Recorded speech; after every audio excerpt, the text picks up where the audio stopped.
The Galactic Council's emergency beacon had been Linda's only hope when the Craven Raiders surrounded their crashed survey ship on the desolate moon of Terminus 7. She'd watched from behind a cluster of crystalline rocks as the insectoid warriors methodically searched the wreckage, their chitinous armor gleaming under the pale light of the gas giant overhead. "Command, this is Survey Team Delta," Linda whispered into her damaged comm unit. "We're pinned down. Need immediate extraction." Static crackled back at her, followed by a garbled voice. "Closest asset, human mercenary, coordinates." Linda's heart sank. A mercenary? The Council was sending a single mercenary against 12 Craven warriors. She glanced at her fellow researcher, Dr. Venn, a Polyxian whose translucent skin had turned a sickly gray color, the universal sign of fear among his species.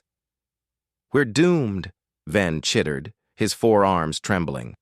"One human cannot possibly—" "Quiet," Linda hissed. "We don't have any other options." 20 minutes passed like hours.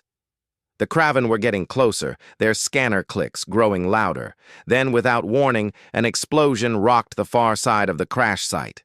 Orange flame bloomed against the purple sky, and the Craven shrieked in alarm, rushing toward the disturbance. A figure emerged from the smoke, tall, broad-shouldered, wearing a patchwork of mismatched armor that looked like it had been assembled from spare parts. Robert, according to the name stenciled on his chest plate in fading letters. "Are you the survey team?" he called out, his voice carrying across the battlefield with surprising calm. "Yes," Linda shouted back, "but there are 12 Craven—" "Noted," Robert interrupted, already moving. He pulled something from his belt, what looked like a modified mining laser duct-taped to a plasma cell. The contraption hummed ominously before unleashing a devastating beam that cut through 2 Craven like they were paper. Linda stared in disbelief. "What is that?"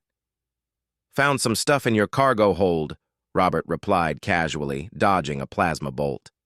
He threw what appeared to be a fire extinguisher wrapped in electrical wire. It exploded mid-air, releasing a cloud of foam that instantly hardened, trapping 3 more Craven in a solid mass. "Did you just weaponize a fire suppression system?" Venn squeaked. Robert didn't answer. He was already assembling something else. Magnetic clamps from the ship's loading bay, connected to a fuel cell and what looked suspiciously like Linda's personal tablet. He aimed the device at an approaching Craven and fired. The magnetic pulse tore the warrior's weapon from its claws and sent it flying into another raider, impaling it. "Oh, my stars!" Linda breathed. "How are you doing this?" "You said improvise a weapon," Robert grunted, now wielding what appeared to be a cutting torch modified into a flamethrower. He swept it across the battlefield, forcing the remaining Craven to scatter. "You weren't specific about quantity." "I didn't say anything," Linda protested. "We just called for help." Robert paused, looking genuinely confused. "Huh? Must have been someone else then." He shrugged and returned to his work, pulling apart a portable generator with practiced efficiency. The next 10 minutes were absolute chaos. Robert moved through the battlefield like a force of nature, creating weapons from whatever he could find. A coolant system became a cryo grenade. Navigation sensors were repurposed into proximity mines. He even turned the ship's coffee maker into some kind of pressurized projectile launcher that fired scalding liquid with surprising accuracy. "This is insane," Venn whispered, watching as Robert dispatched another Craven with a makeshift railgun constructed from the ship's door mechanism. "Humans don't think like this. They can't—" "Apparently they can," Linda said, equal parts horrified and impressed. When the last Craven fell, Robert stood amid a battlefield littered with smoldering wreckage and improvised weapons. He was breathing hard, covered in soot and various alien fluids, but grinning like he'd just finished an enjoyable afternoon project. Linda emerged from cover, stepping carefully around what had once been her ship's waste reclamation system, but was now a smoking crater. Robert, thank you. You saved our lives. No problem, he said, wiping his hands on his pants. Pretty light work, actually. Light work?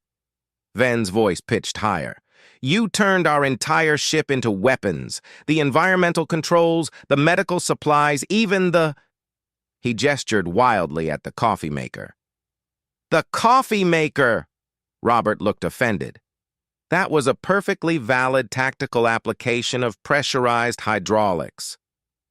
Linda surveyed the carnage, trying to process what she'd witnessed. Scattered across the battlefield were dozens, no, hundreds of improvised weapons in various states of use. Robert, when command told you to improvise a weapon, they said improvise, Robert interrupted defensively. They didn't specify a quantity limit. Most beings would assume one weapon. Well, that seems tactically unsound. Robert bent down to retrieve something. A partially melted scanner array he'd apparently converted into some kind of electromagnetic pulse device. What if your first weapon breaks? Or you need different tools for different situations? Basic preparedness, really? Ven looked like he might faint. You humans are terrifying. We're creative, Robert corrected, already examining a piece of hull plating with an appraising eye. This would make a decent shield if you reinforced the edges with... No! Linda and Ven shouted in unison. Robert raised his hands in surrender. All right. Extraction ship should be here in 30 minutes anyway. He glanced around at his handiwork with evident pride. Shame to waste all this, though. Some of these designs could really... Robert, Linda said firmly, step away from the debris. He sighed but complied, dropping the hull plating. You know, you people really need to be more specific with your instructions. Improvise a weapon is dangerously vague. You should try improvise a weapon or improvise one weapon, or maybe... We'll remember that for next time, Linda said dryly, though she couldn't quite suppress a smile. As they waited for extraction, Ven pulled Linda aside. That human is either a genius or completely insane. Linda watched Robert, who was now sketching designs in the dust, apparently unable to resist planning his next creation. With humans, she said, I'm learning those might be the same thing.